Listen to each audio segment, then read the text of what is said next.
이제 시간이 되었습니다. 우리가 주님 앞에 나와 주님께 예배드리기로 구별한 시간이 되었습니다. 우리 이 시간 다 같이 예배 부르시며 예배의 자리로 나아가도록 하겠습니다. 오라 우리가 여호와의 산에 올라가서 야곱의 하나님의 전에 이르자. 그가 그의 돌을 가지고 우리에게 가르치실 것이니라. 우리가 그의 길을 행하리라 하리니 이는 율법이 시온에서부터 나올 것이요 여호와의 말씀이 예루살렘에서부터 나올 것임이라. 아멘. 진리의 빛으로 흑암을 밝히시며 우리의 걸음을 넓게 하시어 실족하지 않게 도와주시는 하나님, 감사와 찬송과 영광의 삼위일체 하나님께 올려드립니다. 예배자로 모인 우리 모두 마음을 합하고 입을 모아 지극히 아름다운 일을 행하신 하나님께 영광을 돌리게 하여 주옵소서. 예배하는 이 시간 감사의 찬송을 힘차게 불러 하나님의 구원하심을 만국에 선포하게 하시며 시와 찬미로 지극히 아름다운 주의 이름을 높이게 하여 주옵소서. 참되게 예배하는 성도마다 구원의 우물에서 기쁨으로 물을 깃는 신령한 은혜를 더하여 주옵소서. 예수님의 이름으로 기원하옵나이다. 아멘. 우리 다 같이 사도신경으로 우리의 신앙을 고백하겠습니다. 나는 전능하신 아버지 하나님 천지의 창조주를 믿습니다. 나는 그의 유일하신 아들 우리 주 예수 그리스도를 믿습니다. 그는 성령으로 잉태되어 동정녀 마리아에게서 나시고 본디오 빌라도에게 고난을 받아 십자가에 못 박혀 죽으시고 장사된 지 사흘 만에 죽은 자 가운데서 다시 살아나셨으며 하늘에 오르시어 전능하신 아버지 하나님 우편에 앉아 계시다가 거기로부터 살아있는 자와 죽은 자를 심판하러 오십니다. 나는 성령을 믿으며 거룩한 공교회와 성도의 교제와 죄를 용서받는 것과 몸의 부활과 영생을 믿습니다. 아멘. 우리 함께 찬송가 14장 함께 찬송하도록 하겠습니다. 찬송가 14장입니다.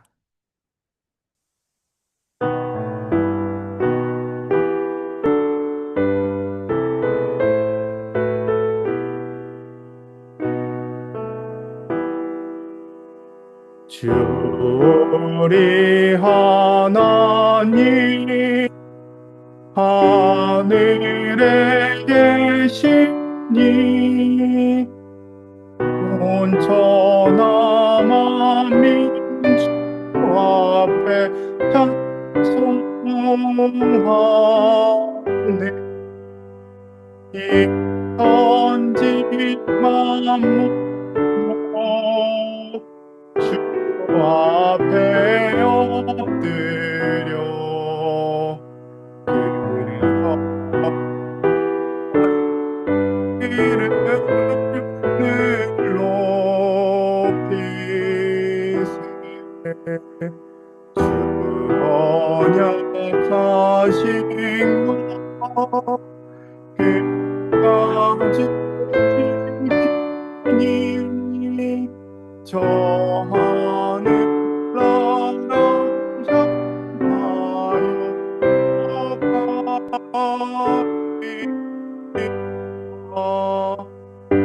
향하여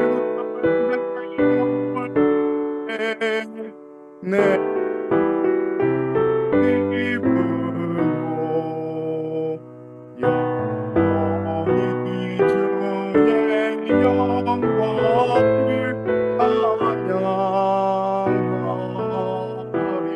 왕의 대신 주 하늘에 이 세상 죄가 이기신 주 예수 저 천군 천사를 주옹이하고서 성도 함께 영원히 늘서이네 성삼위일 제게 승리하노니 다 기쁜 소리 높여서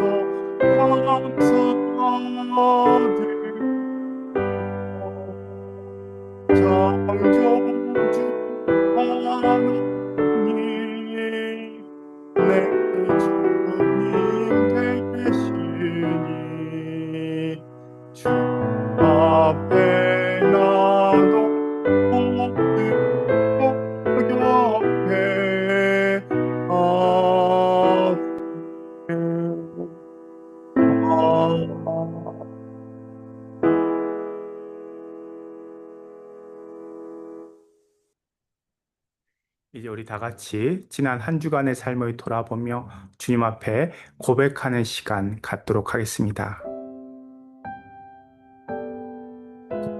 우리의 죄를 속량하시기 위하여 십자가를 지신 예수님, 주님께서 흘리신 보혈이 강물같이 흐르고 있는 성소에서 회개합니다. 저희에게는 마음으로 지은 죄가 있습니다. 심히 교만한 생각에 사로잡혀 하나님의 도움 없이도 잘 살 수 있을 것이라 여겼습니다. 그리하여 기도하지 않고 성경 말씀에 귀를 기울이지도 않았으며 성령님의 자비로운 권고에도 마음의 문을 닫고 살았음을 고백합니다. 미련하게도 나의 경험과 고집만을 따라 살다 보니 하나님의 영광을 가리는 행동도 많이 했습니다. 이웃에게 아픔을 주는 말도 많이 했습니다. 때로는 재물욕에 사로잡혀 의로움을 버리고 세상 사람들에게 지탄받는 선택을 할 때도 있었습니다. 하나님, 아버지의 뜻을 떠나 죄악 중에 살았던 이 모든 죄를 용서하여 주옵소서. 십자가의 보혈로 우리의 몸과 마음을 깨끗하게 하고 정결케 하여 주옵소서. 예수님의 이름으로 기도하오며 이제 주님과 나만이 아는 죄를 뒷목으로 고백하겠습니다.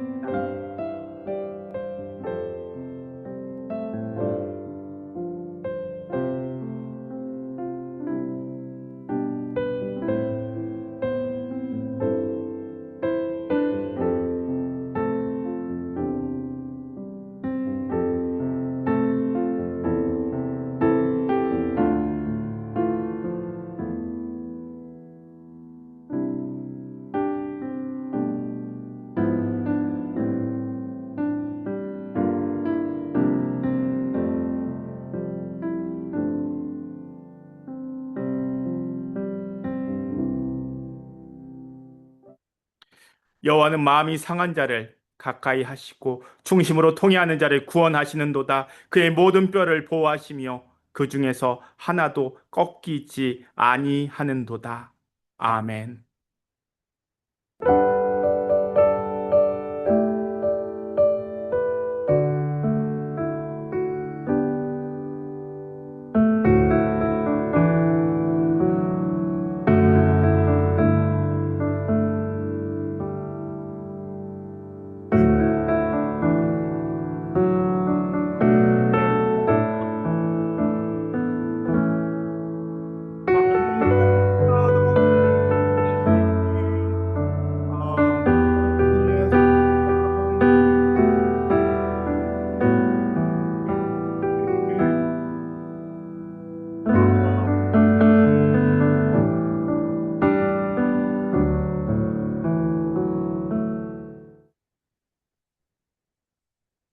우리 함께 기도하겠습니다.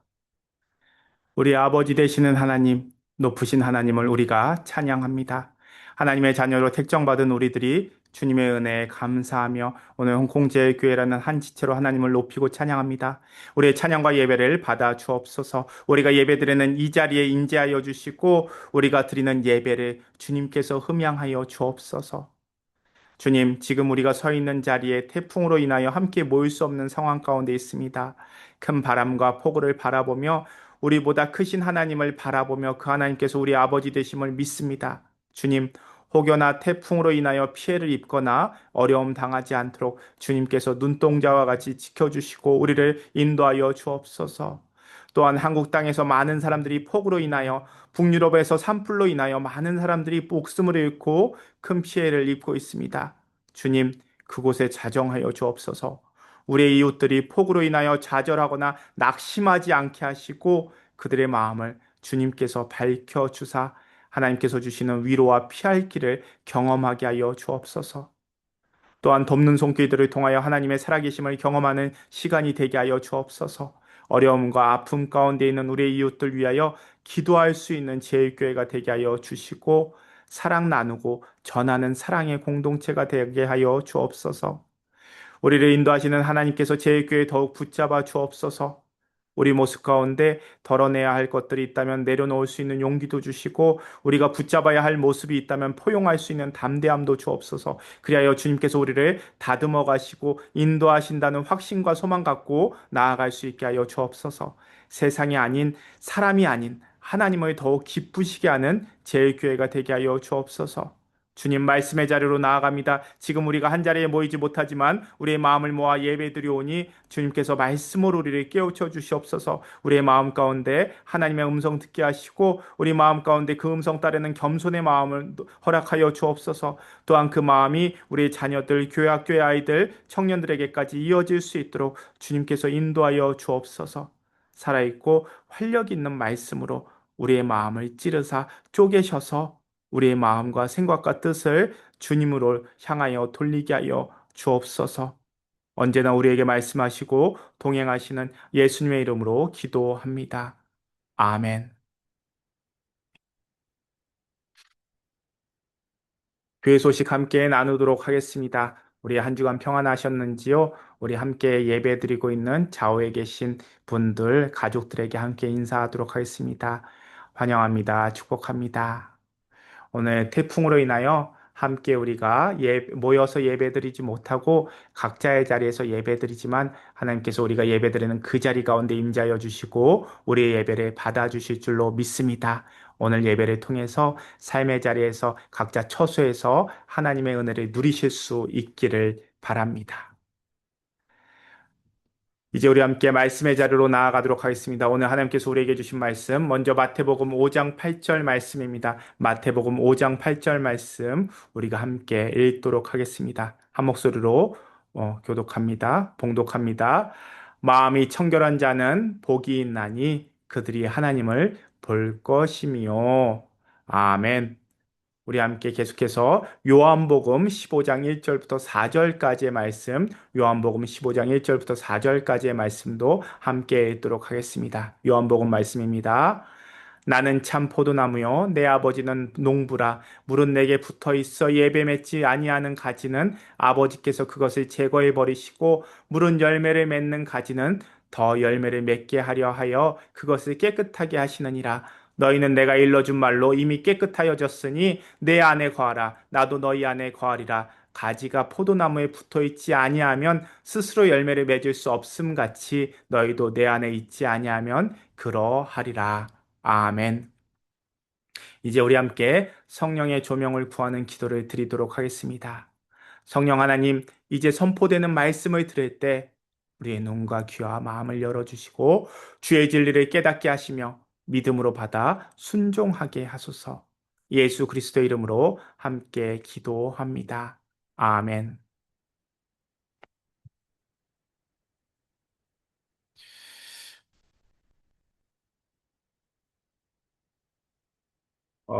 오늘 우리가 함께 묵상할 말씀은 여섯 번째 복입니다. 산상수훈의 말씀, 그 가운데서도 산상수훈의 핵심인 팔복을 하나씩 묵상하면서 우리는 예수님께서 이 말씀을 순서대로 주신 이유를 읽어낼 수가 있습니다.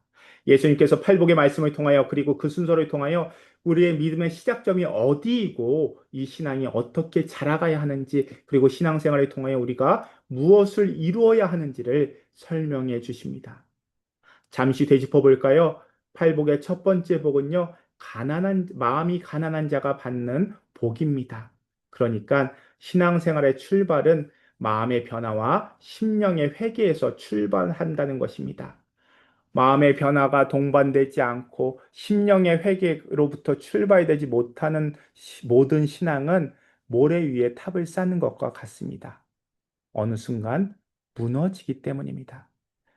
계속해서 팔복을 따라가면 우리의 신앙이 어떻게 쌓여가야 하는지를 알려줍니다. 첫 번째 복과 두 번째 복을 말씀하시면서 심령의 가난함, 애통하는 마음으로 마음 깊은 곳에서 하나님을 바라보며 회개할 것을 우리에게 말씀하십니다. 그런 후에 세 번째 복, 온유한 자의 성품이 드러나고 네 번째, 다섯 번째 복을 통하여 의에 줄이고 목마른 자가 되어서 하나님의 의, 공의를 구하기 시작합니다. 그런데 네 번째 복만 떨어뜨려서 구하게 된다면 하나님의 의가 아니라 나의 의를 구하게 됩니다. 그렇게 되면 다른 사람들을 정죄하게 됩니다. 그러나 예수님께서 가르쳐 주신 내 마음에 하나님을 모시는 자가 하나님의 의를 구하게 될 때 그 마음 속에는 다섯 번째 복인 하나님의 긍휼을 담아 하나님의 의를 구하게 됩니다. 긍휼의 마음을 담게 된다면요, 세상을 손가락질하는 것이 아니라 하나님의 사랑을 세상 가운데 실천하기 시작합니다. 그렇게 될 때 이제 여섯 번째 복부터 우리가 어떻게 세상을 섬기고 하나님의 일을 드러낼 것인가에 대한 부분을 깨닫게 됩니다. 이제 우리는요, 여섯 번째 복, 마음이 청결한 자가 누리는 복을 묵상하게 됩니다. 오늘 말씀 우리가 함께 읽도록 하겠습니다. 예. 함께 읽겠습니다. 마음이 청결한 자는 복이 있나니 그들이 하나님을 볼 것임이요. 예수님께서 여섯 번째 복을 말씀하시면서 다시금 나의 마음을 돌아보라고 말씀하시는 겁니다. 팔복의 흐름을 되짚어 보면 예수님께서 여섯 번째 복에서 다시금 마음에 대해서 말씀하십니다. 지난주 다섯 번째 복은 긍휼히 여기는 행함입니다. 그리고 일곱 번째 복은 화평하게 하는 행함입니다. 그리고 마지막 여덟 번째 복도 의를 위하여 박해를 감당하는 행함입니다. 그런데 그 사이에 마음이 청결한 자, 그러니까 우리의 마음을 돌아보라고 말씀하십니다. 왜 그러신 걸까요?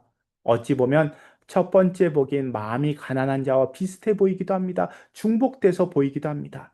그런데 왜 예수님께서 이 중간에 다시 우리의 마음을 살펴 깨끗해 해야 한다고, 그 사람이 하나님을 보게 될 것이라고 말씀하시는 걸까요? 그것은 하나님의 일을 행함에 있어 마음의 청결이라는 것이 대단히 중요하기 때문입니다. 무엇이 중요하냐? 마음의 청결함이 하나님의 일을 이루느냐, 이루지 못하느냐를 결정하기 때문입니다. 여기서 우리가 구별해야 할 것은 하나님의 일을 이루는 것과 하나님의 일을 하는 것, 행하는 것이 다르다는 겁니다. 그 말은 하나님의 일은 하되 하나님의 뜻대로 행하지 않는다면 하나님의 일이 이루어지지 않는다는 겁니다. 예수님께서 바로 다음 장인 마태복음 6장에서 우리에게 기도하는 법을 가르쳐 주실 때 뜻이 하늘에서 이루어진 것 같이 땅에서도 이루어지게 하옵소서라고 구하라고 가르쳐 주십니다. 그러니까 우리가 하나님의 일을 하면서 교회 공동체 일을 하면서 세상의 방법이 아니라 결과에 집중하는 것이 아니라 하나님의 뜻대로 하나님의 마음으로 행하는 것이 중요하고 그것이 하나님의 일을 이루어 가는 것이라는 뜻입니다. 그러니까 결과에 집중하는 것이 아니라 하나님의 뜻대로 행할 때 결과가 따라온다는 의미입니다. 그런 의미에서 하나님의 일을 이루는데 마음의 청결이 중요합니다. 마음이 청결하다, 이 청결하다는 단어를 원어로 보면요, 카타로스라는 단어를 씁니다. 불순물이 섞이지 않은 깨끗한 순수한 상태를 가리키는 형용사입니다. 그런데 카타로스라는 단어는요, 우리에게 익숙한 단어 카타르시스라는 단어와 같은 어원입니다. 카타르시스가 뭡니까? 쾌감입니다. 우리의 마음이 뻥 뚫리는 것 같은 쾌감을 느낄 때 우리는 카타르시스를 느낀다라고 표현을 합니다. 그런데 그 카타르시스 언제 느끼게 됩니까? 그 대표적인 예가 영화를 볼 때입니다. 우리가 영화를 보면 캐릭터에 내 감정이 이입되어서 마음에 쌓여있는 감정들, 슬픈 감정, 화가 나는 감정, 불안한 감정, 이런 억눌린 감정들이 분출되면서 내 마음이 깨끗이 씻겨 나가는 듯한 개운함을 느낄 때 카타르시스를 느낀다라고 표현합니다. 마음속에 쌓인 것들, 불순물들이 없어지는 것을 말합니다. 그러니까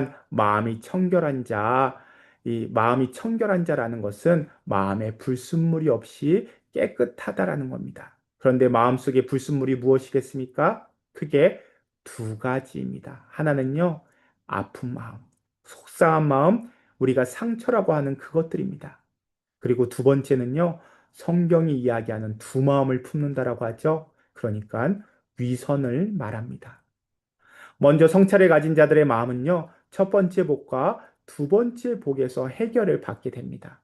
애통하는 자가 받는 복이 무엇입니까? 하나님께서 그 사람을 위로해 주십니다.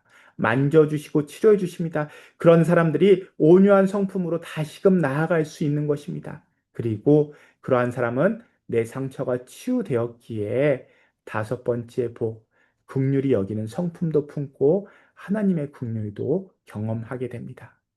그런데 그런 사람들이 이제 변화된 성품을 가지고 하나님의 일을 하게 될 때, 하나님의 일을 행할 때 그 마음속에 아직 해결되지 못한 마음이 있다는 것입니다. 그것이 바로 위선의 마음입니다. 우리가 지난주에 살펴본 바리새인들이 바로 그런 두 마음을 품은 사람들이었습니다. 바리새인들은요, 경건한 사람들이었습니다. 겉은 거룩하고 경건하며 율법을 신실하게 지키는 사람들이었습니다. 그런데 그들의 마음 속에는요, 긍휼이 없었습니다. 율법의 가장 중요한 계명인 하나님 사랑이 없었다는 겁니다. 율법을 지키는 자체에만 집중했지 율법이 담고 있는 하나님의 사랑과 긍휼에는 관심을 갖지 않았습니다. 그런 바리새인들을 예수님께서 꾸짖으십니다. 그리고 우리에게 말씀하시는 겁니다. 밖으로 드러나는 내 모습과 내 안의 모습이 일치되어야 한다는 것입니다. 물론 쉬운 일이 아닙니다. 용기가 필요하고 내 힘으로 안 되기에 은혜를 구해야 합니다.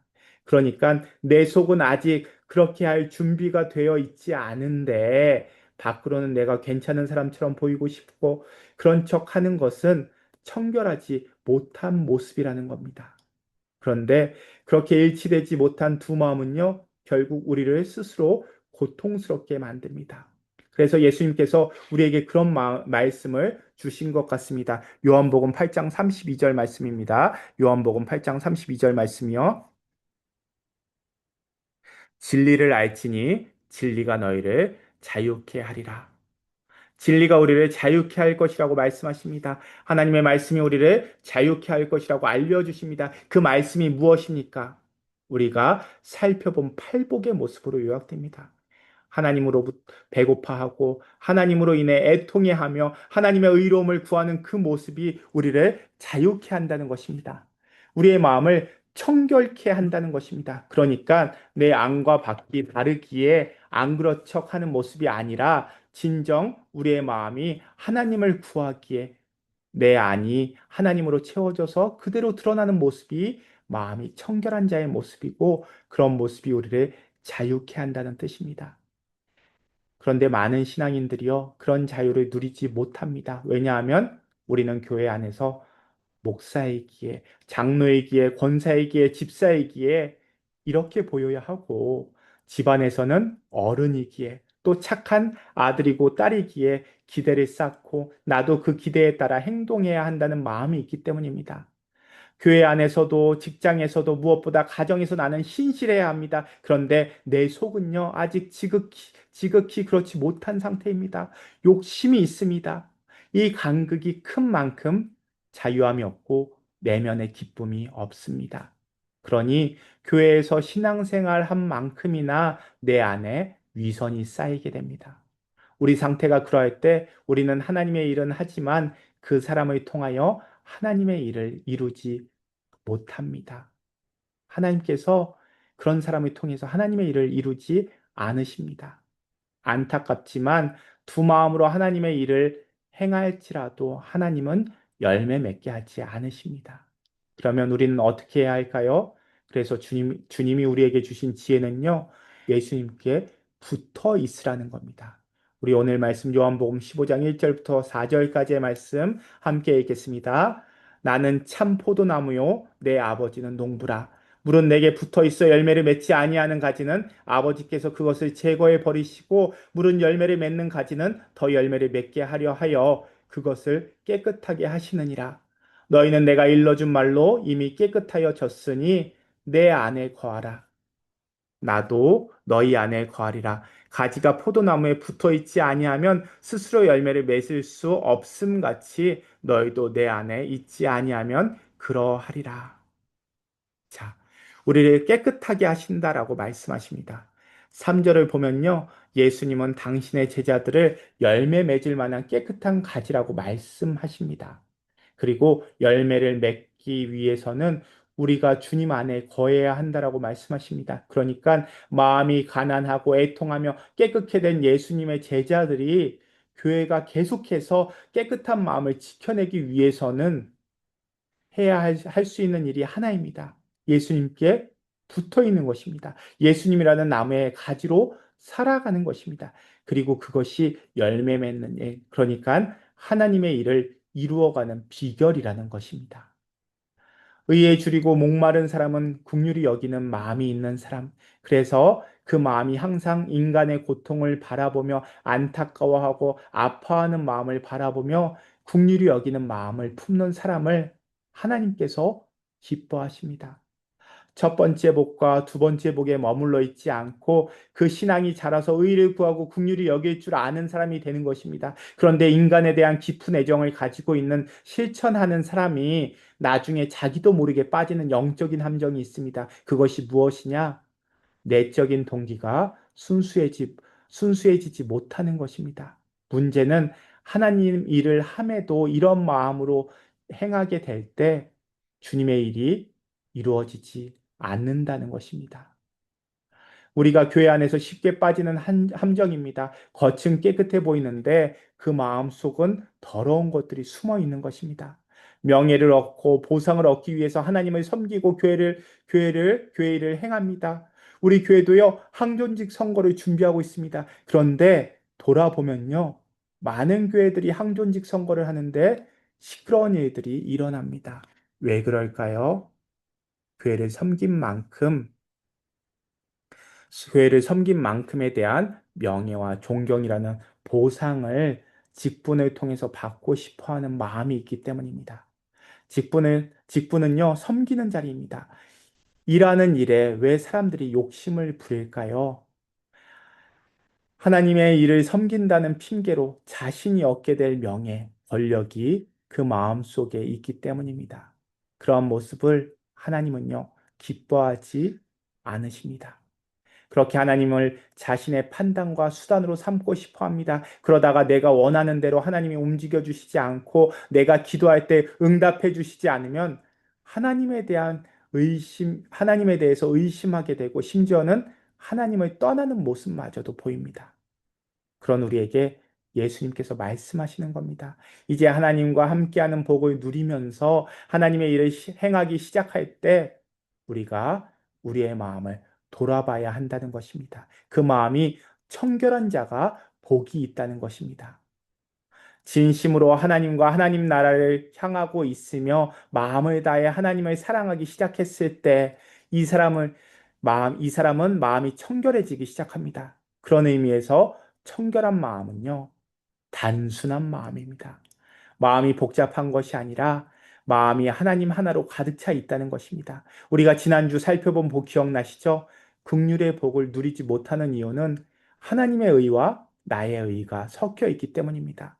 하나님을 사랑하는 것 같지만 자기 인생을 사랑하기 때문입니다. 하나님은 그런 사람을 통해서 하나님의 일을 이루지 않으십니다. 그러니까 마음이 하나님의 의로움, 하나님 하나만으로 단순해야 한다는 것입니다. 그래서 우리의 믿음의 선배들이 우리에게 조언하는 것입니다.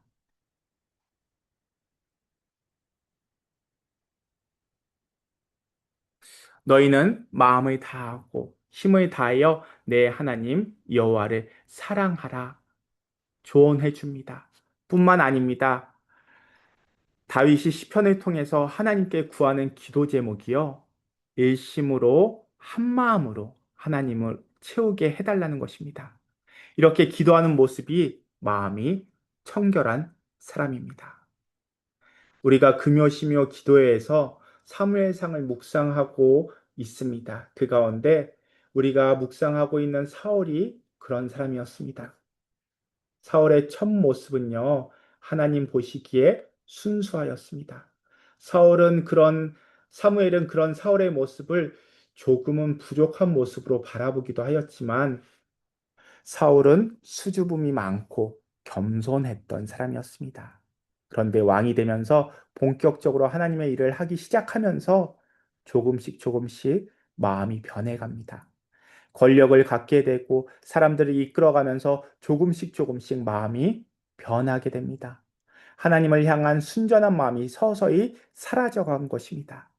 어느 날 사무엘을 통해서 하나님께서 사울에게 말씀하십니다. 이제 아말렉과의 전투가 시작될 것인데 그 전투에서 아말렉에 어떤 소유도 남기지 말고 모든 아말렉 사람들 진멸하여 소와 양과 낙타와 나귀까지도 모두 죽이라고 명령하십니다. 그런데 사울이 모든 백성을 진멸하고 난 뒤에 양과 소까지 진멸하려고 하니까 마음이 달라집니다. 소와 양의 좋은 것까지 죽이는 것은 아깝다고 생각이 듭니다. 결국 좋은 것은 뒤로 살짝 남겨두고 나머지 것만 진멸합니다. 하나님께서 이 모습 모르셨을까요? 하나님께서 사무엘을 보내셔서 사울을 꾸짖으십니다. 그때부터 하나님께서 사울을 왕으로 세우신 것을 후회하십니다. 왕이 되기 전에 순수하고 겸손했던 사울이 왕이 되고 난 뒤에 달라진 것입니다. 뭐가 달라진 것일까요? 사울이 두 마음을 품게 됩니다. 하나님을 향한 단순하고 순수한 마음, 겸손함이 사라진 것입니다. 우리가 하나님과 진짜 교제하게 되면요. 그 사람은 하나님을 만나면 만날수록 그 마음을 하나님으로 채워갑니다. 하나님이 좋은 분이라는 것을 알아가게 됩니다. 하나님이 정말 내 인생을 바꿀 만한 분이시고 크신 지혜와 능력으로 나를 인도하시는 분이라는 사실을 경험하면서 우리는 우리의 마음을 하나님으로 채워갈 수 있습니다. 그것이 절대 손해보는 일 아니라고 오히려 하나님께서 채워주시는 그 은혜가 너무나도 크다는 것을 알게 될 때 우리는 하나님으로 우리의 마음을, 우리의 삶을, 우리의 인생을 채워갑니다. 하나님은요, 그럴 만한 가치가 있으신 분입니다. 그래서 팔복의 마지막 복이 무엇입니까? 하나님을 위해서 핍박받는 것까지 감당할 수 있는 자. 내가 가진 그 무엇도 하나님과 바꿀 수 없다는 것을 깨달은 사람, 내 생명마저도 하나님과 바꿀 수 없다는 것을 경험한 사람이 팔복의 마지막 단계라는 것입니다. 그런데 그 마지막 단계까지 가는 것이 쉽지 않습니다. 왜요? 세상의 좋은 것들이 우리를 유혹합니다. 우리의 몸은요, 세상을 좋아합니다. 먹는 것 좋아하고 눕는 것 좋아하는 것이 우리입니다. 옷 한 벌이면 족하다는 것을 알면서도요, 두 벌 옷을 갖고 싶고 두 벌 옷을 가지면 세 벌 옷 갖고 싶어 하는 것이 우리들입니다.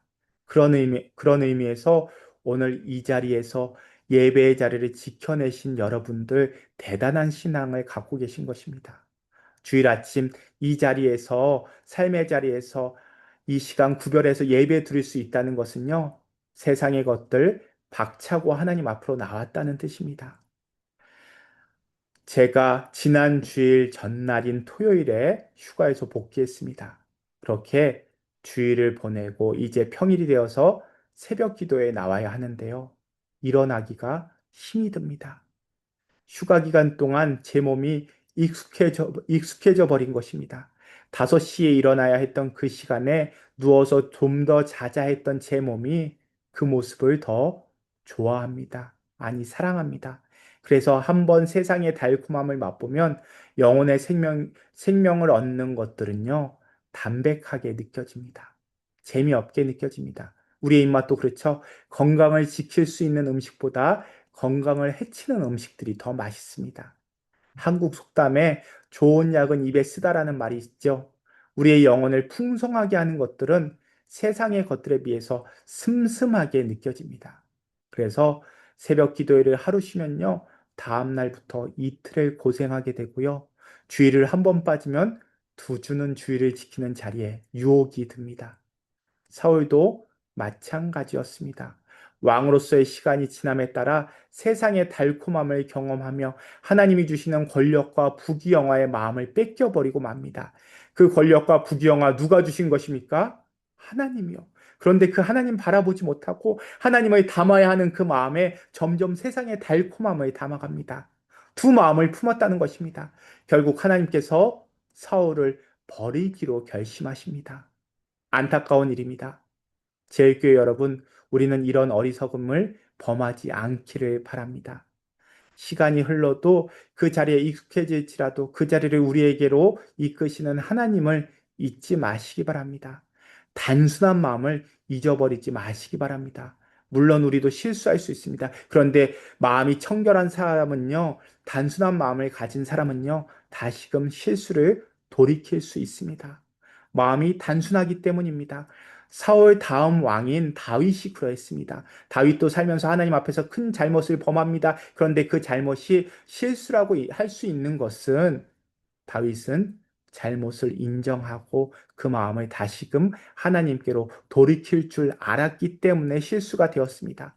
다윗은 어려움 가운데서도 하나님을 진심으로 구하는 단순한 마음을 지켜갔습니다. 그러니 하나님께서 피할 길도 주시고 갚아 주시기까지 합니다. 우리가 그 단순한 마음을 배울 수 있기를 바랍니다. 그것이 마음이 청결한 자의 모습입니다. 그러할 때 우리의 기도는 예수님의 기도를 따라가게 됩니다. 예수님께서 십자가를 지시기 전에 마지막으로 겟세마네 동산에서 하셨던 기도가 무엇입니까? 우리 함께 보겠습니다.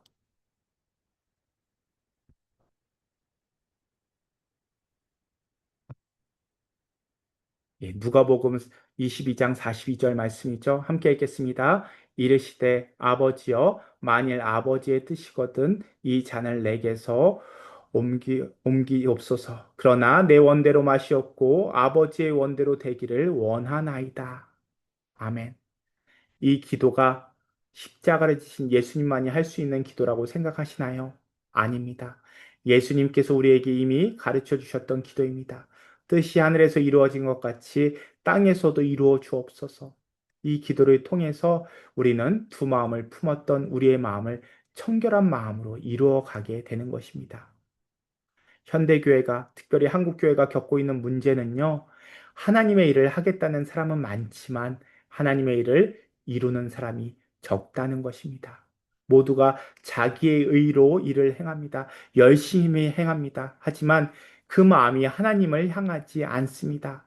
단순히 하나님만을 품는 마음이 아니라 그 일을 섬기며 자기를 드러낼 마음, 무언가를 얻고자 하는 마음을 품습니다.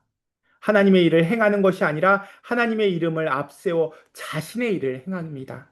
그러면 그 사람은 결코 앞으로 나아가지 못합니다. 그 일은 열매 맺지 못합니다. 그러한 두 마음으로 하나님의 일을 할 때 그 열매는 결국 인간적인 열매만 맺게 됩니다. 하나님의 일을 이루지 못하게 된다는 뜻입니다. 그런 우리에게 예수님께서 말씀하시는 것입니다. 다섯 번째 복까지 누리며 이제는 하나님의 자녀답게 행하겠다, 섬기겠다 할 때 예수님의 제자답게 하나님의 일을 행하겠다 결심할 때 우리에게 필요한 것은요.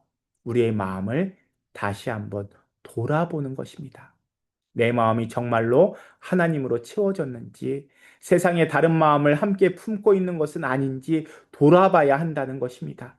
세상의 마음을 마음속에 함께 품고 있는 것이 아니라 하나님을 향한 순전한 마음을 갖고 있는지를 돌아보라는 것입니다. 하나님을 향한 마음을 간직한 사람이 하나님의 일을 이룰 수 있습니다.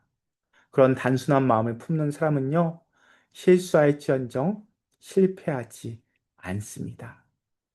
하나님께 순전하기 때문에 바로 지금 여기에서 내가 선 그 자리에서 하나님을 정직하게 대면하게 됩니다.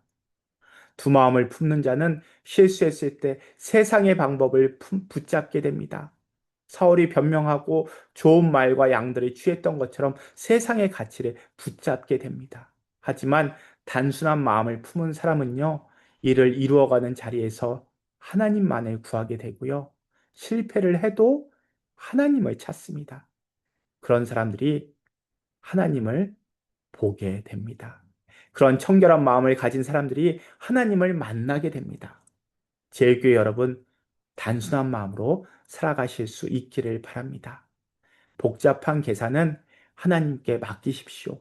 단순한 마음으로 하나님을 바라보십시오. 그러할 때 우리가 하나님을 보게 될 것입니다. 하나님이 하나님의 일들을 이루시는 것을 내 눈으로 경험하게 될 것입니다.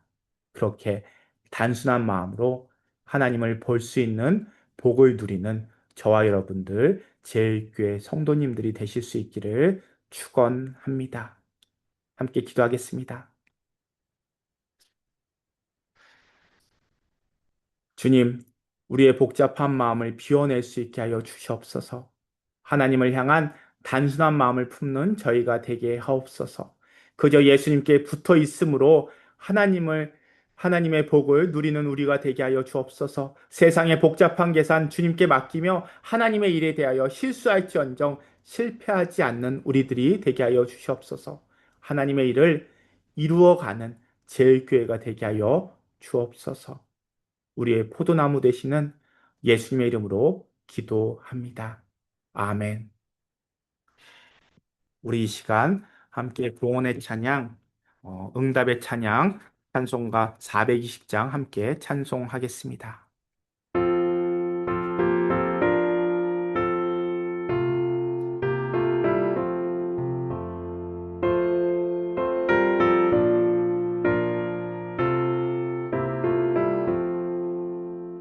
너 성결기 위해 늘 기도하며 너 주 안에 있어 늘 성경 보고 온 형제들 함께 늘 사귀면서 일하기 전보다 너 기도하라.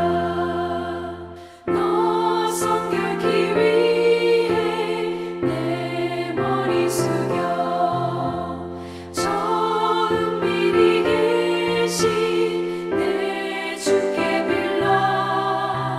주 사귀어 살면 주 닮으리니 널 보는 이마다 주 생각하리.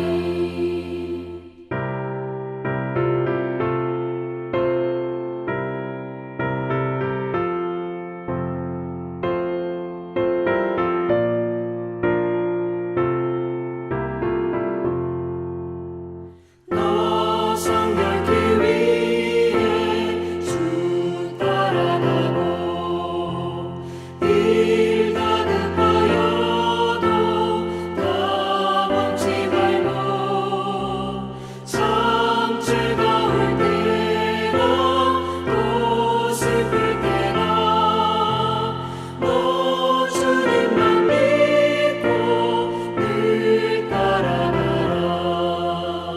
너 성결기 위해 늘 기도하며 내 소원을 주께 다 맡기어라. 너 성령을 받아 주 섬겨 살면 저 천국에 가서 더 잘 섬기리.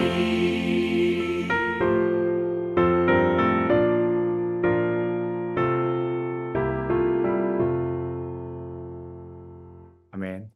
우리 함께 들으신 봉헌 위에 기도하도록 하겠습니다. 은혜가 풍성하신 주님, 이렇게 좋은 날 아름다운 주님의 백성들이 각자의 자리에서 주님께 기도하며 예배드리며 찬양할 수 있게 해주심을 감사드립니다. 지난 한 주간 우리에게 살아갈 힘과 소망을 주시고 우리를 인도해 주심에 감사드립니다. 우리들이 호흡하는 순간마다 우리와 함께 하시는 주님을 느끼게 하시며 걸을 때마다 우리와 동행하시는 주님을 볼 수 있게 하여 주옵소서. 그리하여 우리의 삶 속에서 감사와 찬양이 넘쳐나게 하여 주옵소서. 주님, 오늘도 우리의 정성을 다해 감사하며 주님께 우리의 예물을 올려드립니다. 우리의 모든 것 주님께 드립니다. 우리의 모든 것이 주님께 영광을 돌리는 아름다운 삶이 되게 하여 주옵소서. 모든 사람들이 함께 살아가고 있고 함께 도와주는 아름다운 세상이 되게 하여 주옵소서. 주님, 산불과 수해로 고통받는 사람들 살펴주시고 우리가 함께 이 아픔을 이겨낼 수 있는 힘과 용기를 주옵소서.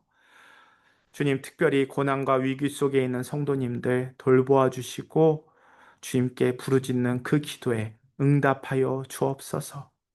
멀리 해외에 있는 성도들과 멀리 있는 우리의 자녀들 그리고 우리의 부모님들 주님께서 지켜주셔서 온 성도들이 하나님의 자녀의 권세를 누리며 살게 하여 주옵소서. 언제나 우리를 지키시고 인도하시는 우리 주님 예수님의 이름으로 기도드립니다. 아멘. 파송의 말씀을 드리겠습니다. 소망을 주시는 하나님께서 한 주간의 삶 가운데 인도하여 주시고 어려움을 마주할 때 피할 길을 주사 주님께서 선하심으로 인도해 주실 것입니다. 그런 주님을 신뢰하는 단순한 마음을 품고 예수님과 동행하며 능력 덧입고 세상 가운데 만나는 사람들마다 사랑 전하며 청결한 마음을 가진 예수님의 제자로서 살아가실 수 있기를 바랍니다. 축도하겠습니다.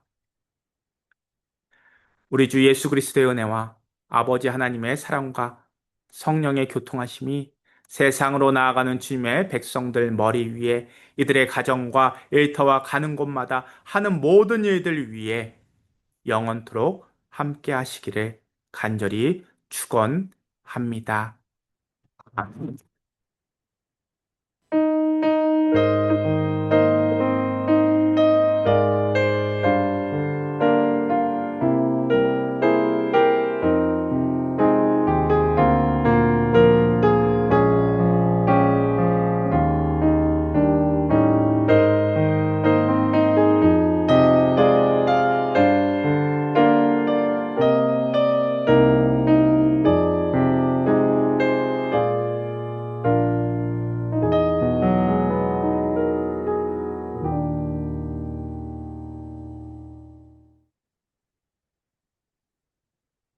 예배를 마쳤습니다. 주님께서 주시는 그 은혜 품고 한 주간 주님께서 파송하신 그 삶의 자리에서 하나님의 자녀로서 살아내실 수 있기를 바랍니다.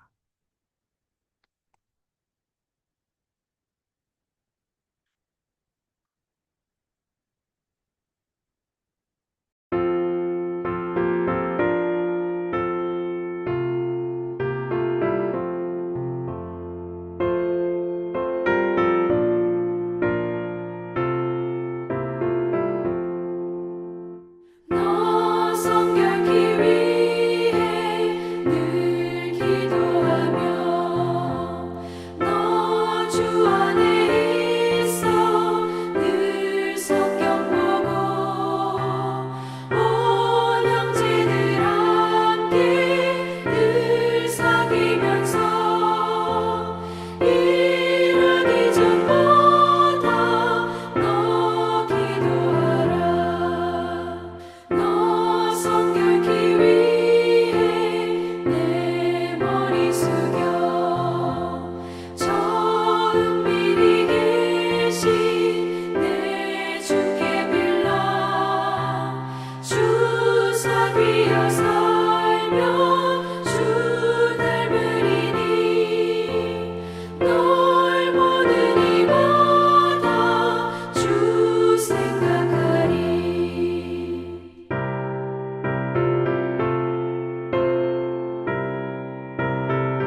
위하여 살며